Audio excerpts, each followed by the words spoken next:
Say the 14th? Yeah. Yep, whenever you're ready. Okay, today is Tuesday, November 14th, 2006. We are at Orchard Park High School. We are interviewing for the New York State Military Museum Veterans Oral History Project. We're interviewing Mr. Richard Herko, who was in the United States Army. The interviewers are, Joseph Lorenz. Aaron Downbeck. okay, learn a lot about what life was like in the military service.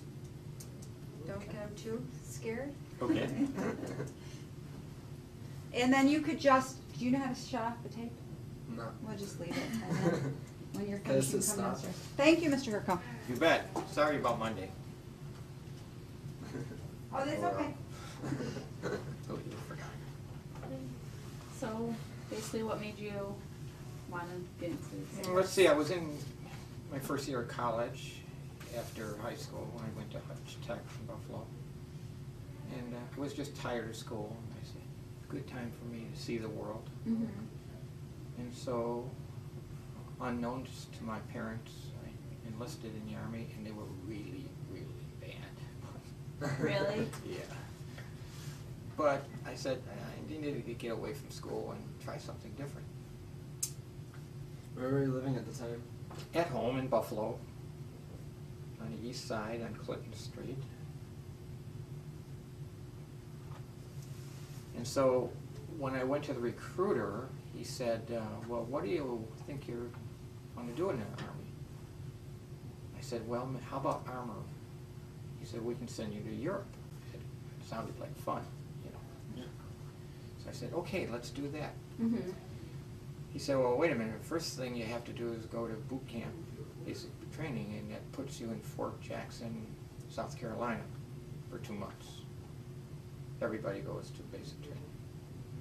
You know, learn how to handle a rifle and salute and that kind of stuff. Mm-hmm. And so I got down to South Carolina, and the first week of basic training, everybody got flu. Everybody was sick. But I made it through that. It was 2 months long. So after that, they figure out where they're going to send you for your next edition of Army schooling. In my case, it was to be in the armored branch, Yeah. tanks. That sent me to Fort Knox, Kentucky for another 2 months because it was the U.S. Armored Training Center. That's where they introduce you to tanks and how they work. And so the first tank I ever saw in my life was a World War II version sitting out in front as a showpiece, you know. Yeah. But that's not the kind of tanks that we used. We were using a main battle tank, which was the M60. It was state of the art at that time. It has a crew of 4, a driver, a loader, a gunner, and a tank commander. And actually, they wanted guys that were kind of small because they fit better in my tanks. If you're like 6'5", you know, you're too big Yeah. for it. So I was perfect for it. I'm 5'8". But you learn all the jobs. You learn how to drive it. You learn how to operate all of the crew served weapons. That's the big cannon and machine guns. And you learn how to drive it. And you also learn the radios. I knew that I was going to be sent from there to Germany because that's where the action was. Now this is before, just slightly before Vietnam. And what was happening is that we were expecting in some way, shape, or form to fight Russians. That's during the Cold War, what everybody was talking about. Yeah. And so the NATO contingent, that's Britain, France, Netherlands, United States, were going to make a stand in somewhere in Europe. And we were going to hold off the Russians if it came to war. And everybody believed sooner or later we were going to fight the Russians. Who knew Vietnam was going to happen? Yeah. So I was in Germany for 2.5 years. All of that time I was stationed on the border of the Czechoslovakian, at that time, which was a satellite of Russia. In fact, we did border duty all the time, watching what they were doing, expecting them to attack us, and we were going to repel them. That was the mission. That was, let's see, from 1962 to the first part of 1965. And we went on maneuvers, and we would ride along the borderline, which was heavily fortified. You could see the Russian soldiers. They'd wave at us. Sometimes they'd give us the finger, and we'd do the same thing to them. And it was just kind of like psychological warfare, you know, to tick them off a little bit, Yeah. you know, get them mad. Yeah. But we never really had to fight them because they stood their ground and we stood ours. One of the interesting things that happened is, while we were there, they said, look, I belonged to a battalion of tanks, which had, how many in it? Maybe 50 or 60 tanks. But the bigger army was the U.S. 7th Army, had 30,000 guys in it. Some of them were infantry, some of them were in tanks, some of them were in APCs. But we were the 7th Army was supposed to stop the Russians. And we found out that if the Russians ever did cross the line, there were 125 divisions of them and 3 divisions of us. And I asked a major one time, how do you expect us to win? We're outnumbered like 60-1. He says, we don't expect you to win. I said, what do you expect us to do? Slow down the Russians so we can get reinforcements from the United States. And I asked him, how long do you think we can hold out? He said, maybe 3 weeks. I said, what about the 30,000 of us in there? What happens then? He said, you're expendable. We don't expect you to survive. I said, well, that's not good. Yeah. So that's when I said, this is not going to go very well for us. Then they said, but we have an ace in the hole. And they flew us out in a helicopter to the middle of some secret place in a forest, Black Forest of Germany. And that's where we kept all our nuclear weapons. So it was implicit that if the Russian did come across, we were going to use nukes on it. And I presume they would do the same thing. So that never happened. And what happened in the early part of 1965 is this little, phony little tiny war started up in Southeast Asia, Vietnam.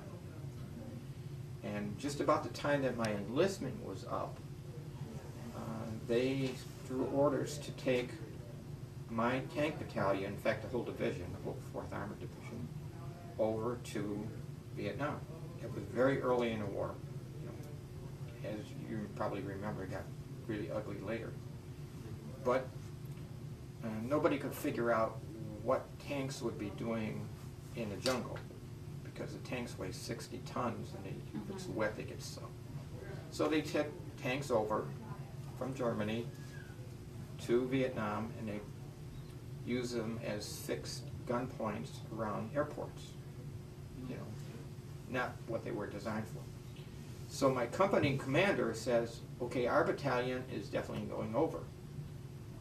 And he said to me, because he knew my enlistment was up, you know, I was ready to leave the Army, he says, would you like to re-enlist and go to Vietnam? We're only going to be there about 6 weeks. Kick some butt, and we'll win that war and come back. I said, it's tempting, because if you're in the combat zone, you get paid more money. I said, you know, maybe I should do this. But in the meantime, I had reapplied for college, and they accepted me, and I said, I'm going to have to delay college. No, I'm going home. So I left. What happened is my company commander, he goes over to Vietnam to set up for the move of the battalion. He's there one day and he got killed. IED, blew him up. They went over, the tanks went over, but you know, it was the wrong place to have tanks. So after that, they sent me back home, and they don't fly you over, not then anyway. They put you in a troop ship, with like 3,000 other guys who are coming home both ways, you know. So you leave from New York City, the harbor, and you cross the Atlantic Ocean. It takes about 11 days in a ship, and you land up in Europe and back the same way. And I came back in January on this troop ship filled with like 2,500 guys who are all through with their military services. They're just coming back. And we hit this horrible storm in the middle of the Atlantic Ocean. And sailors who do this all the time are usually very good in storming weather, but this storm was so bad that I was walking up the deck to get some fresh air, and I came out, this is January now, there were 500 people hanging over the rails of the deck throwing up at once. 500 guys are throwing up at the same time. Some of them were sailors. And I went back down and I said, I wonder if I'm going to get sick. You're like in a room like this down below, 6 decks, you know, table like this, and everything's moving like this. Everything rolls from side to side. That makes you sick. I mean, you just you lose your balance, and everybody was sick. It was horrible. Well, 11 days later, we finally made it. Nobody died, but a lot of people threw up a lot. And then in New York City, they sent me to a place called Fort Hamilton, which was a small army place, and they process you out. So they make you a civilian again. By the time that was done, I had been in the Army a full 3 years. So I came back to Buffalo, came back to college, went to college, got my teaching degree, and landed up in Orchard Park. Now the interesting thing is that probably, my Army experience probably got me my job, because by the time I finished college, Vietnam was raging, and all the young guys who were looking for teaching jobs were being drafted. So when I interviewed here in Orchard Park, the principal said, "What's your draft status?" I said, "I'm done. I've been in the Army for 3 years." He says, "You're hired."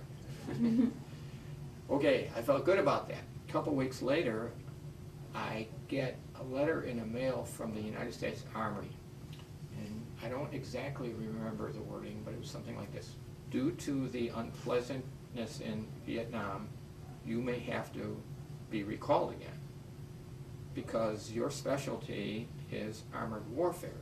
We happen to need that. I said, "Oh no, I'm not going back." I was so scared. I was so afraid they were going to call me back, you know, for another 3 years. They said, "Well, you're on active duty notice. If we call you, you have to come." But they never called me, and I didn't call them. I didn't. Yeah. I wasn't going to, you know, say, "Okay, send me to Vietnam," because by that time the war was going downhill big time. And after that 3-year period, they finally sent me this discharge thing, and said, "You're done, finally, thank you." And when was this? This happened right here in Buffalo, because altogether I served 3 years of active duty and 3 more years of reserves. Now, you know how in Iraq, now they take the reserves. They weren't taking reserves then because they were still drafting people. So they needed manpower. They just call up another 500,000 people from around the country. So when you were over there, like when you were on guard and stuff, what did you guys do to entertain yourselves? This is funny. We set up our tanks, point the guns at the Russians who were not from here to the other side of school, close, you know. Yeah. And just to be mean, we take the big cannon in the tank, and we put like cans of pork and beans in it, and we fire it out at the Russians. They hit their tank and splatter them with beans and stuff like that. And they get really mad, you know, and they swear at us in Russian. And, you know, just stuff to annoy them, and they did the same to us. Like, they would yell really bad stuff to us, you know, "Your mother's a whore," stuff like that. You know, we could hear them because they were only like 100 yards away. Yeah. Now, the funny part is, after the Soviet Union collapsed, I'm gone already. The guys who I stayed in touch with, who still were in Germany doing the same kind of duty, they said, in one day, they opened up all the big barriers, and the guys said, the people that we were expected to find, we love America, we're your friends. Everybody became real friendly all of a sudden. That happened in 1989, I think. But my duty was always, the whole 3 years in Germany, was get ready for the Russians. A couple odd things happened too, like the day that President Kennedy was assassinated, some people thought it was a plot by Soviets, the communists. Yeah. So we were called up on a full alert, thinking that this is the thing that they're going to do. They kill our president, they're going to start a war. So we called up on full alert. That meant we loaded nuclear weapons up. This is like in the middle of the night. So we take our tanks and we drive them out, because we park them in this fenced-in area. And we've done that hundreds of times, and there's always an MP to open it, you know. But there's always a drill. They said, this is not the real thing. This time there was nobody there to tell us it wasn't the real thing. And the MP wasn't there. And I'm in a tank, and so the crew, I said on a radio to the tank commander, I said, the fence is locked. He said, run it over. Bam, right through the fence we went. We thought we were going to fight Russians in the next 30 minutes. We dispersed all our tanks, went into our battle positions, and just waited for the Russians. We said, this is it, this is the big one. They never came. Bunch of scares like that. Have you kept in touch with lots of like people from? In the beginning, yeah, no, you gotta remember, this is like 40 years ago, so in the beginning, yeah. And when I came back after the Army, back to Buffalo, a couple of my friends who were discharged a little bit after me came over, and we hung around for a couple of days. One kid in particular, he was from Idaho, so he stayed with me for a week, and I showed him, what's going on here, and then he went back home. And then you kind of lose touch, because everybody needs to get their lives put back together, go to work, go to school, whatever you're going to do. And each year that you don't see them, it's a little harder to get back together, because you don't see these people, and they get married, have kids, get jobs, so you kind of like distance yourself from them. And some of them, most of them, I don't even know what happened to them. I think a lot of the professional soldiers, career soldiers, those who are in for 25th year, they got it in Vietnam, who knows what happened to them. Most of the people that I soldiered with were like me, who volunteered, and when you volunteered, you over 3 years. If you were drafted, you went for 2 years. And then you're done, and you forget about it. It's over for you. But the lifers, as we call them, they stayed in the Army, and they were put wherever they're needed. And I'm sure a lot of them went to Vietnam. Funny thing was, nobody at that time, right up to the beginning of 1965, ever expected Vietnam to be as bad as it was, just like nobody expected Iraq to be as bad as it was. Same kind of deal. Another interesting, cool thing. They said to me while I was in Germany, they said, no, since you're going to be in Germany for 3 years, would you like to speak German? Learn it? I said, yeah, that'd be great. So they sent me to a German school to learn how to speak German. Now this is the craziest thing. I mean, they don't let you go for like a semester or something. It's for 2 weeks. And they say, in 2 weeks, you will know how to speak German. How do they do this? They put you in a classroom, and they never speak one word of English the whole time they're there. Everything's in German. Like, for instance, the guy says, make that door open. So he'll say it in German. He'll say it only in German. Over and over and over and over. And it was like 10 hours a day, concentrated German. And I thought it was pretty cool. And after doing it, I actually could speak passable German. Not great, but good enough to understand sentences. So I was a little nervous about it, and they said to us, what you have to do is you got to go out to the German public and actually talk to some people. So what did I do? I went downtown, found this pretty girl, the prettiest girl I could find, and I wanted to ask her in German what time it is, just to practice. Yeah. But I screwed it up and I said I loved her. And she said to me in perfect English, I don't even know you. I was so embarrassed. Uh-huh. Are they really close? Yeah, very, yeah, the words were close. Do you know it still? No, it's so long ago, I haven't Uh-huh. used it since then. Yeah. But I said, oh. That's sorry. Did you, like, did the Army guys ever, like, I don't know, like, socialize with the German? Oh yeah, all the time. In fact, every American base in Germany, and there were a lot of them then, not so many now, probably, there were girls camping out practically right on the other side of the fence. I mean, there was a lot of prostitution going on.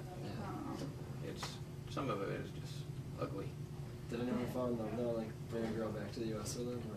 In fact, one of the guys in my company, he married a girl, a German girl, you know, not a prostitute. Yeah. No. And since he was a lifer, he went back to the States and different places, and he learned to speak perfect German from his wife, of course. And he was able, when I got to know him in Germany, he was a E-5, so he was able to trick the MPs into thinking he was actually a German civilian. See, because when you get a pass, you have to be back like at 11 o'clock, but he'd stay out all night. And if the MPs thought he was an American, he'd talk to them in German, and they couldn't tell the difference. So I asked this guy, I said, how do you know that you can speak it well enough to fool somebody? He said, when I can think in German, that's when you know. And he could. It's not like, you know, if I'm trying to say something about that camera in German, English first. yeah, I think about it in English, and And then try what to is the word? translate Yeah, but that. he got it right from his head to his mouth. So he fooled everybody all the time.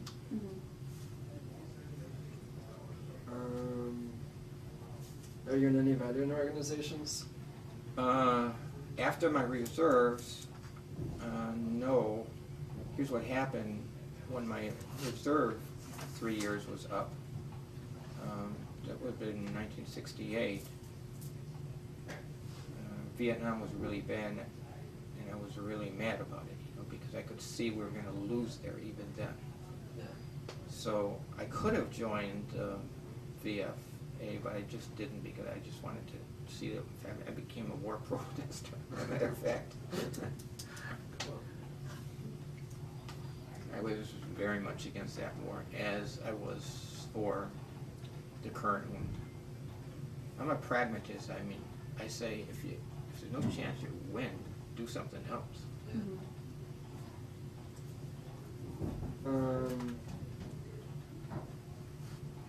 Did you keep in touch with your family while you were?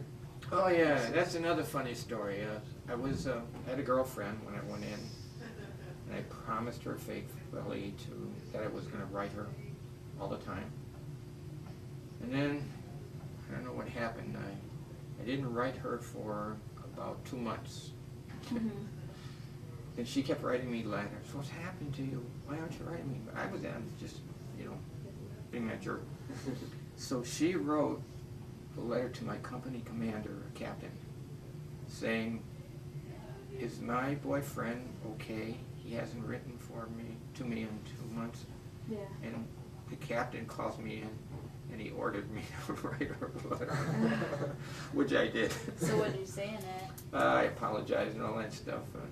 You know, just, I was doing a lot of field work up. You know, we were going out in the boondocks. We called it all the time, and different places. And you know, I was being lazy about it too. I could have written, but I just didn't. Yeah. Did you guys, were you still together when you got back? Yeah, I finally married her.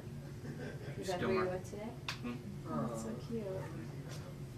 In fact, I met her when she was just 14, Whoa. and I was 15. So I stole her when she was a 9th grader. Aw.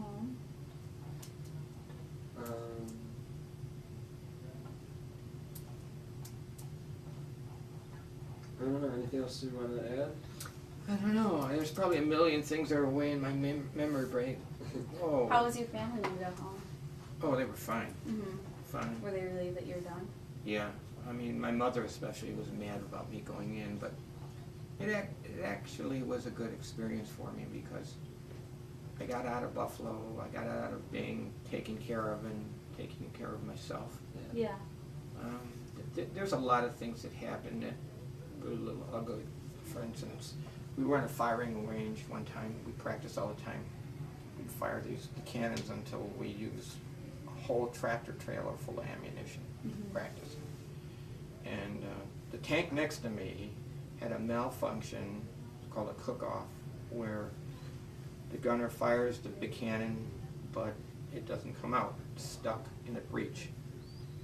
And subsequently what happened is that cannon blew up inside and the crew was in it. Wow. And there's 57 big shells inside and thousands of rounds of ammunition from the machine gun. So that tank just blew up. And the fire department from the Army came over and they said, we can't do a thing about this. We'll put foam on it, you know, that's all we can do. So those guys burned to death. Go for it. Died.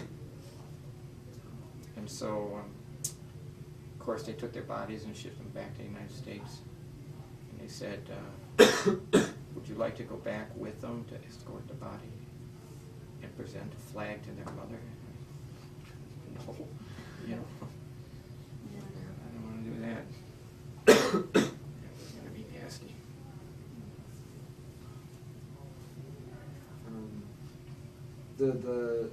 Was your education supported, like, by the Army afterwards? Yeah, that was one of the good benefits. I went back to college on the GI Bill, and pretty much they paid for my whole college. That was a good deal. I didn't even know about it at the time until I got back. But it worked out. Mm-hmm. You know, where it doesn't work out is if you're actually engaged in combat, you know, and you can run a real high risk of getting hurt or injured if you're any one of the combat branches. Mm-hmm. But for every guy like myself who drives a tank or has a rifle, there's 6 guys in the back supporting them, you know, who are specialists in supplies or clerks and stuff like that. So only about 1 out of 6 in the Army really does any warfare. The rest of it is electronics, especially now. And what is your heritage? Let's see, my grandparents came from Prussia, which became part of Poland, and they immigrated to the United States in the early 1900s. So my grandmothers on both sides, father and mother, spoke Polish and German. But I think they considered themselves Polish. Mm-hmm. Borders changed across those countries.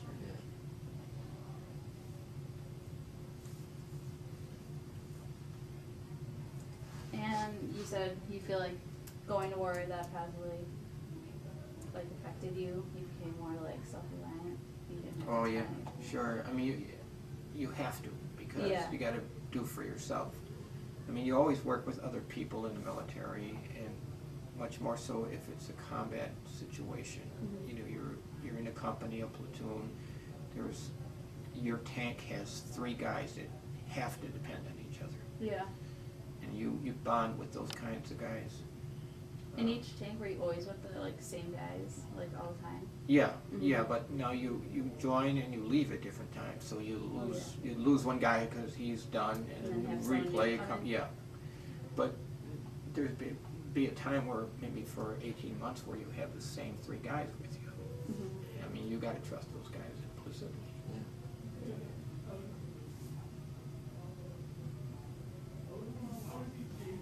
So little things you remember. my tank commander was a sergeant, and good guy. He had a little accident one day. On top of the tank sits a 50 caliber machine gun. Powerful gun, you know, it'll kill people like 2 miles away. And he was cleaning the gun, and he pulled out on a bolt that it was broke, and somehow the spring came out and hit him right in his nose. Took his nose and bent it like this toward his ear. And I was down below him in the gunner's seat, and I looked up. He looks down, he says, "How's my nose?" I said, "Not good, Sarge. It's turned 90 degrees. All of a sudden, bam, all his blood just gushed out of him all of a sudden. But he was all right. The doctor actually took his nose away. Just put it back. Yeah, in place. and packed him up, and he was all right. And did you get any like special awards?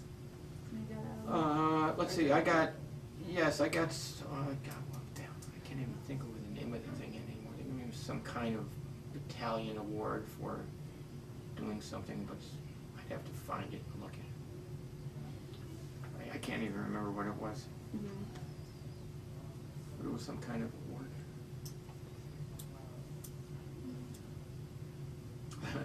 Here's another.